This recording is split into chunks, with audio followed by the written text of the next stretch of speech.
To save the clan from annihilation, I was offered as a tribute to the tyrant who slaughtered without mercy. Just as everyone assumed I would not live to see the next dawn, I discovered a bizarre ability. I could hear the tyrant's inner thoughts. I dropped a teacup and shattered it. Tyrant's inner voice. Did she break it on purpose, to get my attention? She's into me. I stumbled and almost fell. Tyrant's inner voice, stalling for time, trying to stay longer. She's into me. I stared at him in shock. Tyrant's inner voice. She's looking at me. Case closed. She's definitely into me. Me. I was dragged into the palace against my will by Yang Tingyu. He had just seized the throne, and to consolidate his imperial power and authority, he needed to purge the remnants of the previous dynasty. His blade was thus turned on the prestigious 6 clans of Jiangbei, starting from the most renowned Zhong, Wang, and Zhao clans. He slaughtered his way through to the declining Shen, Wei, and Shui clans. The killings drove the 6 clans to offer mountains of gold and silver to beg for their survival, but my Zhui clan was already on the verge of collapse. We held nothing but the empty title of one of the 6 clans of Jiangbei, with not a single valuable thing left to give. So they decked my hair with all sorts of flowers and trinkets, then pushed me forward to kneel before Yang Tingyu. Yang Tingyu sat astride a tall steed, his face cold as ice. He cast a sidelong glance at the vast crowd kneeling trembling on the ground. He let out a cold snort, then raised his whip and lashed it down amid the people's terrified gasps. I jumped in fright, squeezing my eyes shut and waiting for the killing blow, but no pain came. Only the elaborate peony ornament pinned to my hair trembled loose, falling to the ground and splattering my clothes with mud. I opened my eyes in surprise, only to have my fate sealed abruptly by Yang Tingyu's icy command. Take her away. Everyone called Yang Tingyu a tyrant. The 6 clans of Jiangbei had suffered unspeakably at his hands. Even being near him, one could faintly smell the sharp tang of blood, as if carried on a gust of sand and stone. It was like a steel blade, sharp enough to carve open the hearts of anyone who dared to approach him. I was utterly terrified. When I heard that Yang Tingyu had personally ordered me to serve him tea, my entire body shook like a leaf. No envious glances fell upon me, only waves of pitying sighs. The emperor hated the 6 clans of Jiangbei more than anything back then. Who knows how she'll die by his hand? Those whispered remarks seared my heart, filling me with anxiety. As I carried the tea toward Yang Tingyu, those snide comments weighed heavily on my mind, making me too afraid to even lift my head, until Yang Tingyu spoke, breaking the silence. What is your name? I replied timidly, my voice barely a whisper, Shui Qingyu. Yang Tingyu's inner voice. What a beautiful name. A voice brimming with secret joy echoed in my mind, sounding utterly surreal in the quiet hall. Her. I looked up in stunned shock, thinking I had misheard. After all, the man before me exuded boundless majesty, sitting upright with a stern, unsmiling expression, cold and aloof. Just like the first day I saw him, he looked nothing like someone who would have such a silly inner monologue. Come closer. His voice rang out, hard as cold iron. I calmed my racing heart slightly. This was the tyrant I expected. But as I moved forward, I stumbled accidentally. The tea splashed all over Yang Tingyu's robes. A blade-sharp gaze shot toward me, so piercing that I forgot all the excuses I had prepared. Yang Tingyu's inner voice. Did she spill it on purpose? I opened my mouth, about to deny it. Yang Tingyu's inner voice. To get my attention. She's into me. Her. What in the world? I jerked my head up, only to see Yang Tingyu still wearing that terrifying, unapproachable scowl. Not even the corner of his mouth twitched, but the voice in my head just kept going. Yang Tingyu's inner voice. She's staring at me. She's into me. Me. It took me the time it takes to burn half an incense stick to accept the fact that I could hear the tyrant's inner thoughts. Good news. I can predict his moves and save my own skin. Bad news. The tyrant seems to have a crush on me. Yang Tingyu waved me over, signaling me to approach him. I dared not disobey. I walked to him and knelt down, letting him take my hand and stroke it gently in his palm. Did you burn yourself? He asked. I shook my head. Yang Tingyu did not respond. Instead, he continued to caress the reddened skin on my hand where the hot tea had splashed it. Yang Tingyu's inner voice. It must be that careless steward who cleans the hall. He left something on the floor and tripped her. Perfect. Kill him. I almost choked on my own breath and passed out from fright. Wait, no, Your Majesty. I looked up at him in panic. He replied, his voice lazy and drawling, with a hint of amusement. I tripped over the hem of my skirt. I stammered, Yang Tingyu's inner voice. Oh, so it's that incompetent tailor. The dress doesn't fit her properly. Perfect. Kill him. Me. Wait a minute. Is this guy mentally unstable or something? I almost screamed at the top of my lungs right in front of him.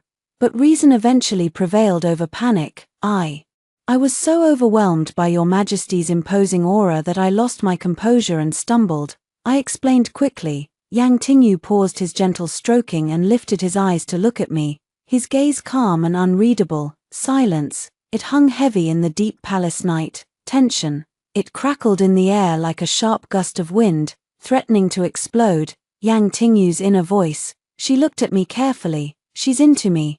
Guys, someone please tell me I'm not the only one who thinks this is insane. There's a tyrant right here, but he seems to have lost his mind. That night, Yang Tingyu ordered me to attend him in his bedroom. Maid Amu led me into the pitch-black sleeping quarters, then closed the door behind me with a look of deep sympathy on her face. I was left standing alone in the dark, clad in only a thin layer of clothing, trembling like a leaf, utterly at a loss for what to do, until a single candle flame flickered to life in the depths of the room. Its dim, flickering light cut through the darkness, illuminating half of Yang Tingyu's face, sharp and handsome, as if carved from marble. He held the candle in his hand, walking toward me step by step. Yang Tingyu's inner voice. What should I call her? Qingyu? No, too formal. Yua, too intimate. Will she get mad? I'm so nervous, so nervous, so nervous. As if echoing his inner thoughts, I could faintly hear Yang Tingyu's breathing grow a little heavier. Your Majesty, I said. Twisting the fabric of my clothes tightly in my hands, I curtsied deeply, my voice trembling with caution. When I was at home, my private name was Yua. Yang Tingyu's inner voice. Yes, a mental scream of joy exploded in my head. I jumped in fright, almost falling over. Yang Tingyu's inner voice. My wife allowed me to call her by her private name. I'm so happy, I can cuddle with her today. Before his inner monologue even finished, I saw Yang Tingyu take a step toward me. Wait a second, hold on, what's going on here? When did I suddenly become his wife? Are all tyrants this familiar with people they just met? Before I could recover from my shock, he reached out his hand toward me. The dim candlelight cast a seductive glow, amplifying the overwhelming aura of authority around him, especially now he had just finished bathing. His thin robe unfastened to reveal his chest, his well-muscled physique was half hidden, half exposed, making me lose all will to resist. I had heard the rumors. This tyrant was ruthless beyond measure.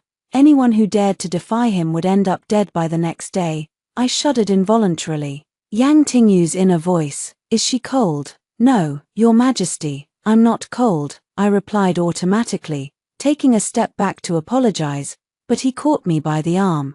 It was only then that I belatedly realized my mistake. I had answered too quickly, forgetting that I could hear his inner thoughts. Thankfully, Yang Tingyu did not seem to notice anything amiss. He pulled me into his arms, and I leaned against his firm, solid chest, feeling the steady, powerful beat of his heart beneath my ear. I couldn't help it. I swallowed hard. Yang Tingyu's inner voice. Perfect. Yua is looking at me. I knew it. The handsome guy strategy always works on Yua. Me, what a schemer.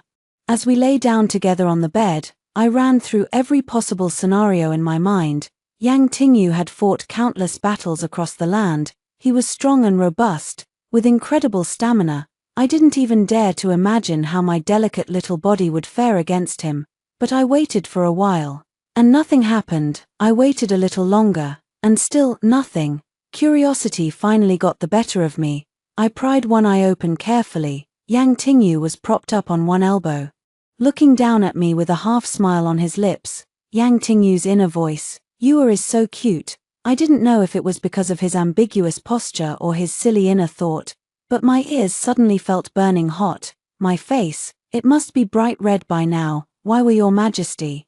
My heart was pounding so hard it felt like it would burst out of my chest. I couldn't even form a complete sentence. "What is it?" he finally spoke, breaking the silence. I stammered. I bore the weight of the Six Clans' survival on my shoulders, yet I dared not do a single thing to change my fate. At that moment, overwhelming frustration threatened to swallow me whole, until a calloused hand gently lifted my chin. Yang Tingyu forced me to raise my head. In the flickering candlelight, I gazed into his sharp, sword-like eyebrows and star-bright eyes. "Well," he prompted, his deep voice laced with amusement. I must have gone mad, because at that moment, I thought Yang Tingyu's smile looked surprisingly gentle. "Is you are expecting something?" he teased. The words stuck in my throat. I didn't know if it was my racing heartbeat that locked them there, or the scorching heat of Yang Tingyu's breath as he leaned closer. Seeing me flustered and at a loss, he smiled like a predator who had finally cornered his prey, confident and triumphant. He leaned down, his cool lips brushing against my burning earlobe. His slightly hoarse voice whispered against my heartstrings, sending an inexplicable shiver of ticklish warmth through my entire body. "Yua, may I call you that?" I nodded, a soft chuckle brushed against my ear. Then, the towering mountain of a man beside me suddenly collapsed onto the bed. Warm, soft blankets covered me from above. Everything fell silent in an instant. Even the candle flame stopped flickering. What just happened? I turned my head in shock. Yang Tingyu had already settled into the darkness, lying comfortably on his back with a relaxed expression. "Wait a minute, is there something wrong with this guy?" Just as I was drowning in confusion, Yang Tingyu wrapped his arm around my waist and tucked the blanket tightly around me from behind. "Rest early. Don't catch a cold," he whispered gently, then closed his eyes, looking as calm as if the burning, passionate man from a moment ago was someone else entirely. I must have opened the door to the wrong dimension. I wriggled a little, trying to find a more comfortable position to sleep in, one that wouldn't give me weird dreams. Then I wriggled a little more, trying to find a position where I could hear his inner thoughts clearly, until Yang Tingyu opened his eyes. Even in the dim candlelight, I could feel the confusion on his face. "What's wrong?" he asked. "I am a little cold." I made up an excuse that not even I believed. The warm, burning heat of his body pressed against mine instantly, wrapping me gently in his arms. "Better now?" he asked. I nodded, but I couldn't suppress the scream of panic echoing in my mind. Help! Did I somehow end up with a fake tyrant? Just then, Yang Tingyu's inner voice rang out in my head, right on cue. Yang Tingyu's inner voice. "Yua looks so beautiful. She's so soft and comfortable to hold." The news of me attending the emperor in his bedroom spread like wildfire through the palace in no time. Everyone marveled at my incredible luck. I was the first person in history to enter the tyrant's sleeping quarters and come out alive. But I thought to myself, if I dared to tell anyone what happened last night, I'm afraid everyone would only think I've gone mad, whether I'm crazy or not. I have no idea, but the 6 clans of Jiangbei are probably going crazy with joy. Messages flooded into the palace non-stop. The clan spies planted in the harem secretly informed me that the 6 clans wanted me to beg the emperor for mercy, to stop Yang Tingyu from arbitrarily punishing them again. After all, he had already slaughtered nearly 7 out of every 10 members of the 6 clans of Jiangbei. Upon hearing this news, I couldn't help but roll my eyes. I could barely figure out how to survive in this treacherous palace. How on earth could I spare any energy to look after them? I was still racking my brain for an excuse to refuse when an eunuch from Yang Tingyu's side arrived. He said Yang Tingyu wanted me to bring him a jade pendant he had left under his pillow that morning. I reached under the pillow and sure enough, it was there, with no way to refuse. I had to bite the bullet and head to Yang Tingyu's Chongning Hall. At that moment, he was holding a court meeting with a group of old ministers. His long, slender fingers tapped lightly on the table, regal and imposing. The tapping only stopped when he saw me. A smile tugged at the corner of his lips as he waved me over.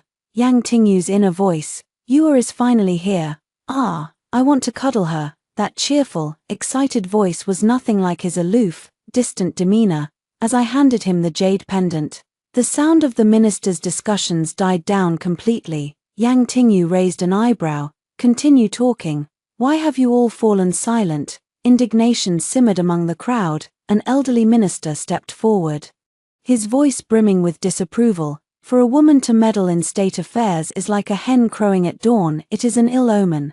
The temperature in the hall dropped sharply, sending a chill down everyone's spine. Yang Tingyu let out a cold laugh. He caught my hand as I tried to slip away, gently stroking my fingertips. If you have nothing to say, then you shall never speak again. After a brief, tense silence, the murmur of discussion slowly resumed. Yang Tingyu's attention wandered elsewhere.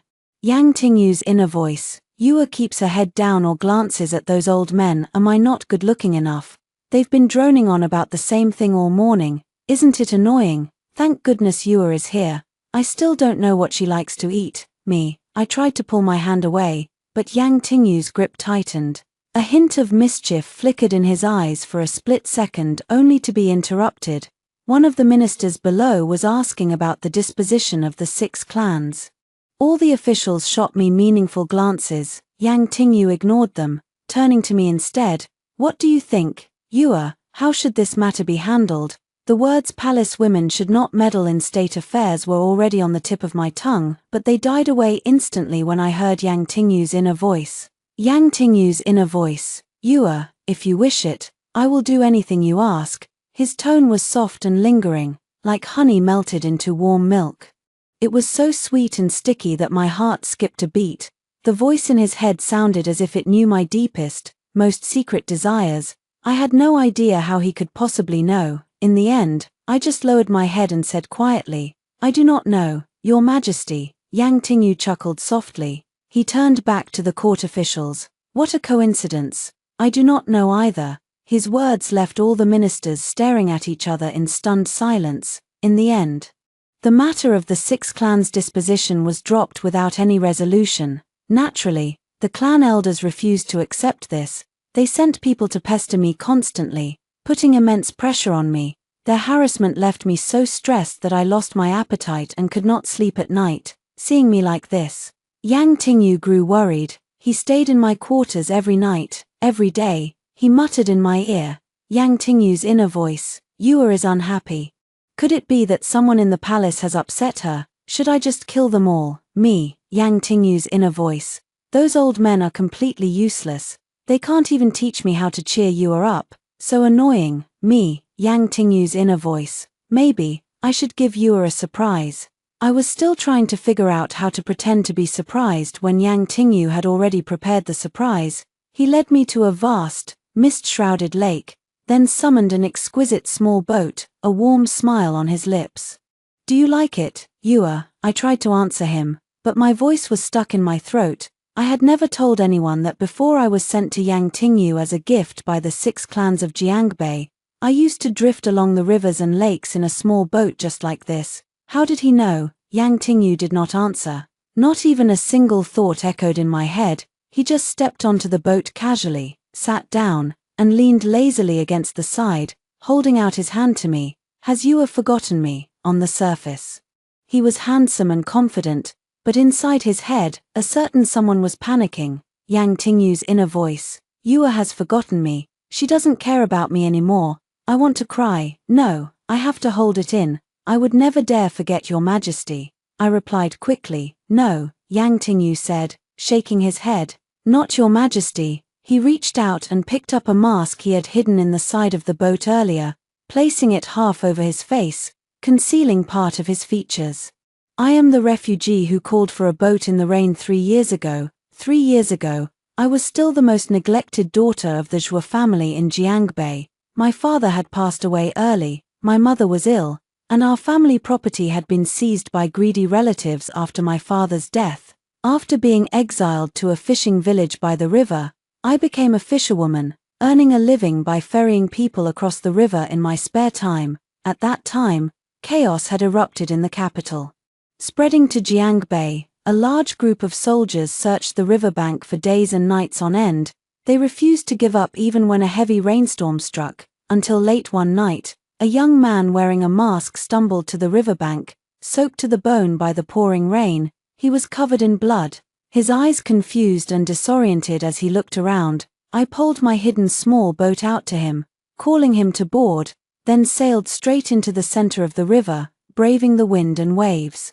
The rough waves tossed the boat about, leaving him weak and on the verge of collapse as I bandaged his wounds. I asked him, "Are you the man the 6 clans are looking for?" He tensed up instantly, his sharp eyes glowing brightly in the darkness. He did not answer, but his silence told me everything I needed to know. "If I wanted to harm you, I would not have saved you," I said, trying to ease his vigilance. I brought him medicine and bandages. Finally, when we reached the small island in the middle of the river, he spoke up, asking me, "Why are you helping me?" "No reason," I replied, as I wrapped his wound. "I just like doing things that annoy the 6 clans." I hid him in my secret cottage on the small island. In those days, he rarely spoke.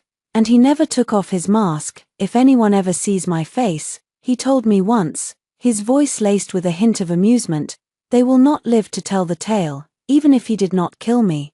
The 6 clans would never let me off the hook, so I chose not to ask any more questions. Memories of the past flooded back. My heart, which had been uneasy for so long, finally settled down. But as for the man in front of me, he held out his hand calmly and composedly, but inside his head, he was panicking like a little boy plucking flower petals. Yang Tingyu's inner voice, "Yua cares about me. Yua doesn't care about me. Yua cares about me. Yua doesn't care about me. Yua cares about me, me." His flustered inner monologue suddenly sparked my mischievous side.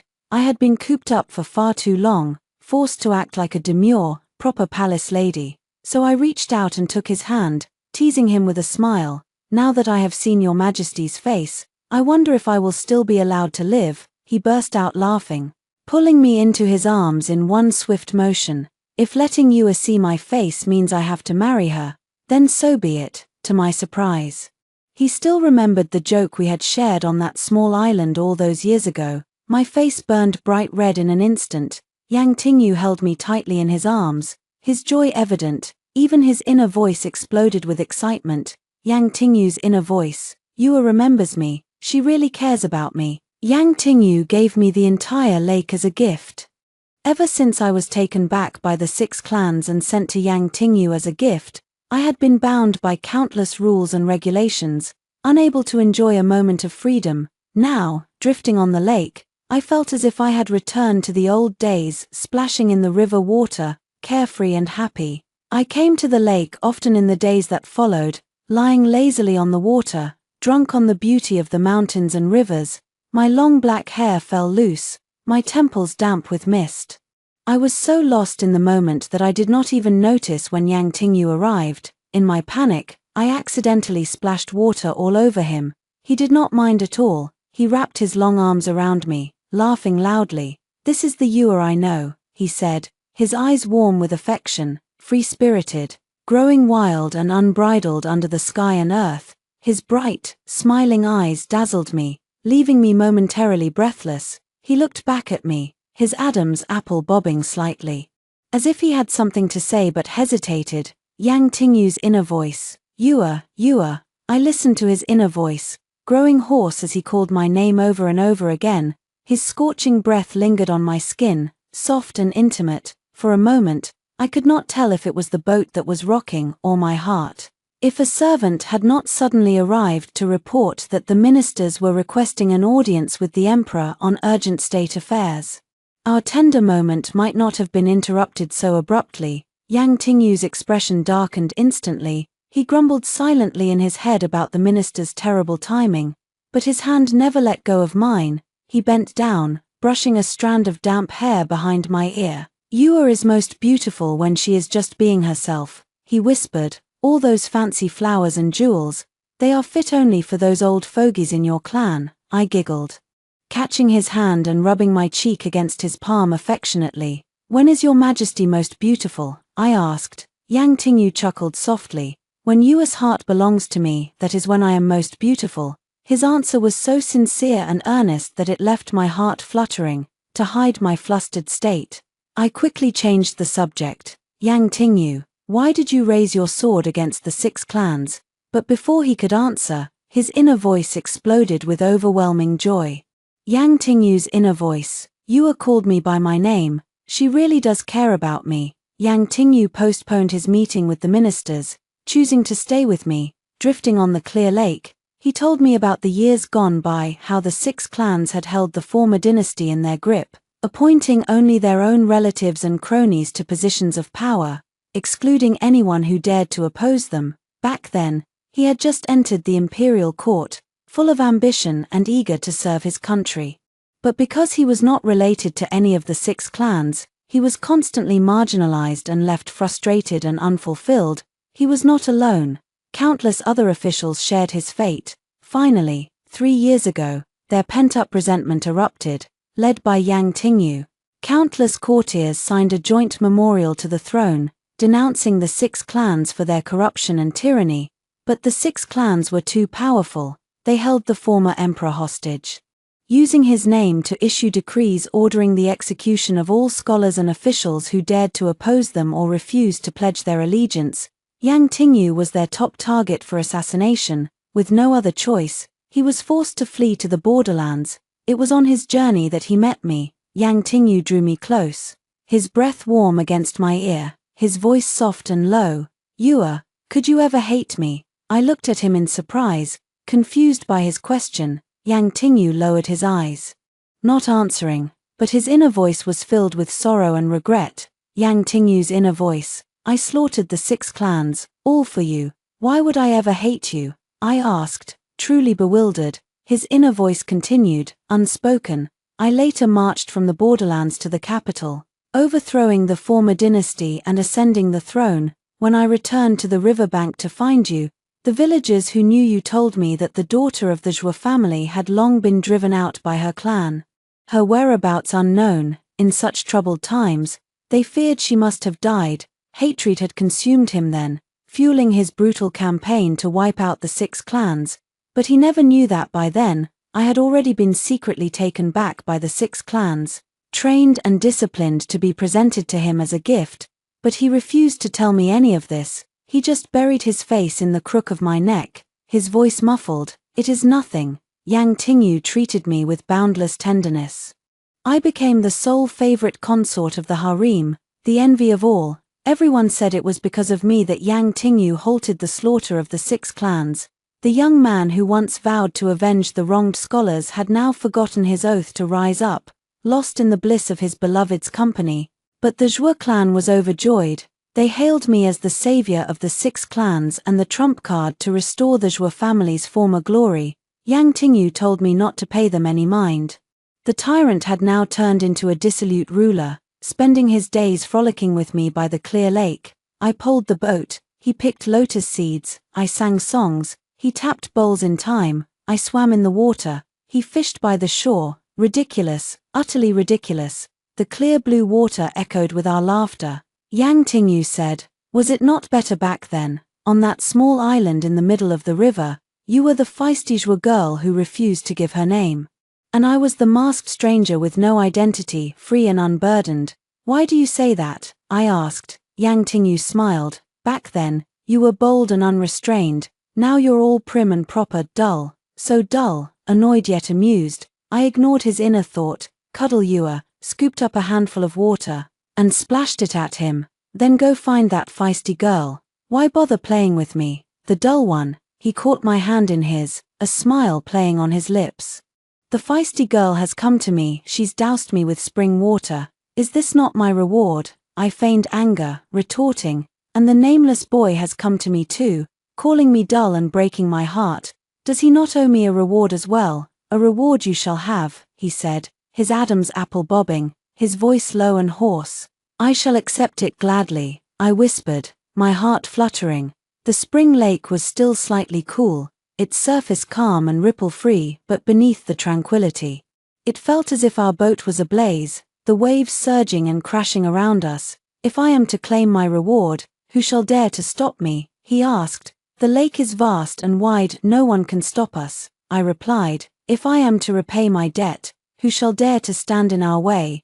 On this lone boat no one can stand in our way." And so, the spring river rippled with 1,000 waves, as fish played among the lotus leaves east, west, south, north. I became the undisputed seductress who held the entire harem in her grasp. The Zhua clan strutted about with pride, praising me as the pride of the Zhua family. What a joke! If they had been willing to send their own beloved daughters into this den of peril, would this so-called blessing have ever fallen to me, a lonely girl cast out by her clan? The other 5 clans followed suit, sending endless gifts and messages to the palace, claiming the 6 clans have always been one. Bound by blood and destiny, I ordered their gifts to be returned, untouched. As I stepped out of my quarters, I ran into Yang Tingyu, who had come to find me. He smiled and asked, "Why, you do not wish to intercede for the 6 clans? Intercede, for what?" I shot him a glare. When I used to ferry people across the river, I saw countless scholars, young men full of passion and ambition, their eyes shining bright as they traveled to the capital to take the imperial exam. But most of them returned broken and defeated, their dreams shattered. Years of hard study had been for naught, their positions stolen by the relatives of the 6 clans, their efforts reduced to wedding dresses for others to wear. Some could not bear the pain. When the boat reached the middle of the river, they would leap into the swift currents, disappearing in an instant, too fast to save. This happened so many times, I went from shock to sorrow, until finally, my heart turned numb. I told Yang Tingyu all of this, then added softly, "This should never have happened under your rule. Until the 6 clans are eradicated, peace will never reign under heaven." A flicker of emotion crossed Yang Tingyu's eyes. He pulled me into a tight embrace, his voice muffled against my ear, like a lover's whisper, "Yua, my dearest Yua, luckily, I have you." His scorching breath fanned my ear, soft, lingering kisses brushed my shoulders and neck. His arms tightening around me as if he wanted to merge me into his very bones and blood. I tried to push him away, but my body had gone weak under his tender assault. "Yang Tingyu, it hurts." I had meant to put on a teary, pitiful expression to win his sympathy. Instead, I was met with his soft, mischievous chuckle. "My sweet Yua, I shall be gentler." Seeing that I would not help their clan, the 6 clans hatched another scheme. They scoured the land for beautiful women, intending to present them to Yang Tingyu as concubines. Having been spoiled rotten by Yang Tingyu these past few months, my original fiery temper had returned in full force. When I heard the news, I was furious. Without a second thought, I stormed into Yang Tingyu's palace. At that moment, envoys from the 6 clans stood before a distracted Yang Tingyu, parading a group of beautiful young women and introducing them one by one. The moment I arrived, Yang Tingyu's eyes lit up while the envoy's faces darkened. He opened his mouth to speak, but I cut him off sharply. "Yang Tingyu, listen to me. If you dare to take even one of these women into the palace, I swear I will return to the rivers and lakes, and never see you again. Either you have a harem full of beauties surrounding you, or you have only me standing by your side, forever." Yang Tingyu froze for a moment, then burst into loud, unrestrained laughter. His eyes sparkled with delight, and his inner voice roared like thunder in my head. "She's jealous, she cares about me. Well done, Yua, she's even found the perfect excuse for me to refuse them. Truly my worthy empress, I love my feisty wife so much." On the surface, he turned to the envoys with a polite smile. "As you can see, my wife is a strict woman, fiery and unyielding. These young ladies are as delicate as flowers. How could they possibly withstand her wrath? I implore you, my lords, return to Jiangbei at once and do not trouble yourselves to come here again." The 6 clans had deep, tangled roots of power. Yang Tingyu had used me as an excuse to drive them out of the capital. How could they swallow this humiliation? Within months, word spread from Jiangbei that the clans were secretly raising troops and gathering weapons. The men who had fought alongside Yang Tingyu to seize the throne were eager to take action. And Yang Tingyu needed the perfect reason to wipe out the 6 clans once and for all. He would never let such a golden opportunity slip through his fingers. He immediately issued an imperial edict to all his ministers, ordering the army to mobilize and prepare for war, declaring war on the traitorous 6 clans. War was imminent. Jiangbei was crisscrossed with lakes and marshes, so Yang Tingyu spared no effort in preparing his naval fleet, having lived by the lakes and marshes of Jiangbei for so long. I took the initiative to draw detailed maps for Yang Tingyu. He worried that I would overwork myself, constantly stealing kisses and urging me to rest, I pushed him away, trying to escape his affectionate clutches. For the sake of justice, this is to repay the countless scholars who had their dreams stolen. For my own sake, this is to ensure that no more girls like Xue Qingyu are left homeless and alone. Until the 6 clans are destroyed, the world will never know peace. Yang Tingyu chuckled, his warm breath tickling my ear. How could those fools of the Zhuo clan bear to send you to me as a gift? I looped my arms around his neck, smiling bitterly. They never thought highly of me. They only saw me as a pawn to be manipulated. Forever and always, a trail of ticklish kisses slid down my neck to my collarbone. Yang Tingyu's deep, rich voice was utterly enchanting. Then this time, let us see who truly holds the power in their hands. In the end, Yang Tingyu decided to lead the army in person. As the day of departure drew near, the naval fleet stood fully prepared and ready. The wind picked up, filling the white sails until they billowed like waves, stretching as far as the eye could see, merging the sky and the water into one. Yang Tingyu and I stood side by side on the general's platform, our hands clasped tightly together. He entrusted me with the regency of the state in his absence. He said that the 6 clans of Jiangbei were protected by natural barriers. This would be a brutal, hard-fought war. I cut him off before he could say more. Your Majesty shoulders the heavy responsibility of reshaping the world. With the hearts of the people behind you, heaven itself will bless your cause. Yang Tingyu smiled, brushing a strand of hair behind my ear. It is enough that you believe in me. Yua. His words left me momentarily breathless, lost in a daze. When I came to my senses, the army had already set sail. Yang Tingyu had thoroughly briefed me on all matters of state before his departure. I remained in the capital, day after day, listening to the dispatches from the front lines. Crush the bones of the corrupt nobles, and we shall forge a new world. This was the oath Yang Tingyu had made to his followers when he first raised his flag at the border. Now these words echoed throughout the imperial court, filling everyone with fervor and resolve. Until the devastating news arrived, Yang Tingyu was dead. The 6 clans had used Jiangbei's natural barriers to fortify their defenses, putting up a fierce, desperate resistance. Yang Tingyu's warships had been stuck, unable to breach their lines, trapped by the treacherous terrain. Just as he was about to revise his battle plan, the combined forces of the 6 clans launched a surprise attack. Yang Tingyu's flagship was sunk. His personal guards searched frantically, but the current was too swift, and the ship had broken apart completely. Yang Tingyu's body was never found. When I heard the news, I was stunned into silence for a long, long time. The imperial court erupted into chaos.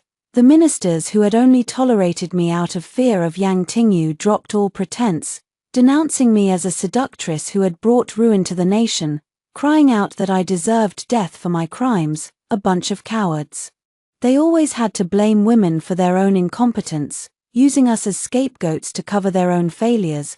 The moment those screaming ministers banded together and stormed the palace, the guards I had secretly stationed there surrounded them, trapping them completely. I held the imperial jade seal that Yang Tingyu had left me, stepping out slowly from the inner hall.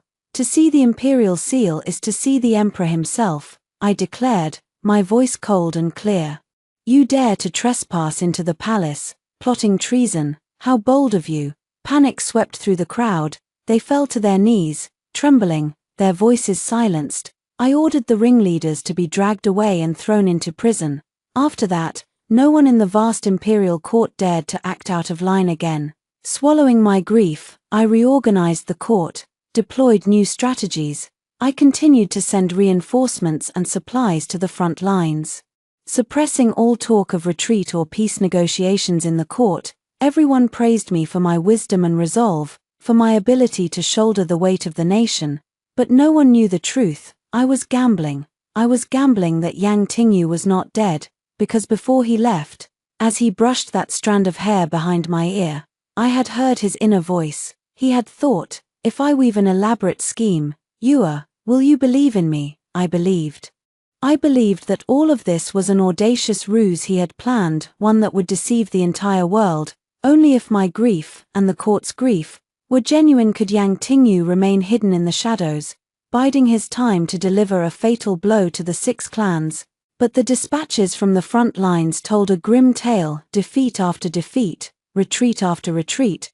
The six clans grew more arrogant by the day, the opportunists who had always sided with the powerful, ignoring the suffering of the common people, crawled out of the woodwork, flocking to the six clans' side. I purged them, wave after wave, until the day the six clans' surrender documents were scattered throughout the capital. On that very same day, a courier arrived at the palace, riding for his life, bearing news of a great victory. The six clans had been completely annihilated, our army had triumphed. In the end, I had won my bet. The warship that had been sunk was nothing but a decoy. Yang Tingyu had secretly evacuated long before the attack, hiding in the shadows to command the battle. Our army's string of defeats had been a trap, luring the arrogant six clans away from their natural barriers and into our encirclement, where we had crushed them completely. On the day of his triumphant return, Yang Tingyu rode his tall steed, emerging from the clear blue sky, golden armor, black horse. He looked like a god descending from heaven.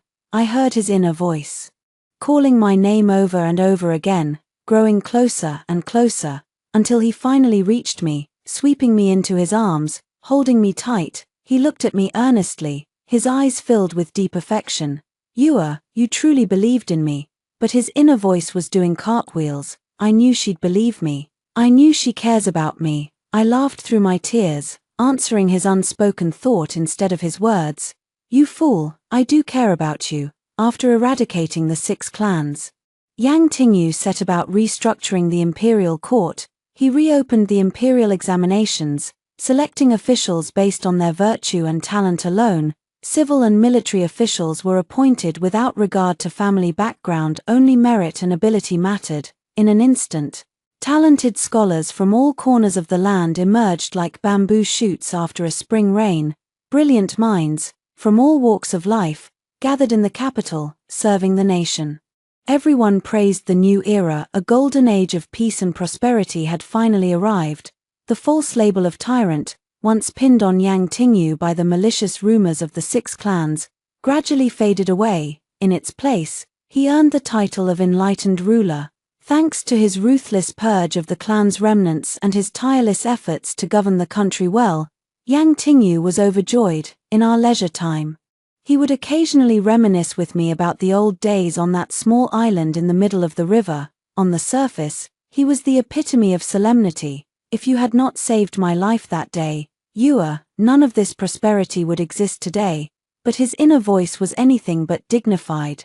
I wanted to cuddle with Yua back then, and now I want to cuddle with her even more intimately. Absolutely shameless. What a dissolute ruler. I pushed weakly against his chest, begging him to stop. Yet I had to cling to his shoulders to steady myself. He held me close, his breath brushing my ear, his voice low and hoarse with desire. You once said, Yua, that only you would stand by my side, and now, a cold, hard object was placed in my palm. It was the jade seal of the Empress. His hand covered mine, our fingers interlacing. He smiled, his eyes crinkling at the corners, so handsome it took my breath away. And now, you can only have me by your side, too. I've given myself to Yua as a gift. Sometimes, hearing the inner ramblings of a lovesick fool could be quite the headache. The imperial edict conferring the title of Empress upon me was issued soon after, followed by another shocking decree: all concubines in the harem were to be dismissed. The court erupted in an uproar, but in the end, no one dared to voice their objections. Yang Tingyu said that I had grown up free-spirited, roaming the rivers and lakes. He felt it was already a pity to have trapped my body with the bonds of love and marriage. How could he then deny my heart the freedom to soar? So he made a special decree allowing me to accompany him to court and participate in state affairs. We sat side by side, hand in hand, ruling the country together as equals, standing united under the sun and moon. We swore to wipe out the last vestiges of the six clans' influence, to rebuild and reform the corrupted court from the ground up. Never again would the tragedies of the riverbank be repeated in this world. 4 years to come, we never wavered from this vow. As the sun and moon rose and set, as old gave way to new, We finally ushered in an era of clarity and justice, a brilliant golden age that would be remembered for centuries, and the story of the emperor and empress, ruling side by side in perfect harmony, became a beloved tale among the people, sung and celebrated for generations to come.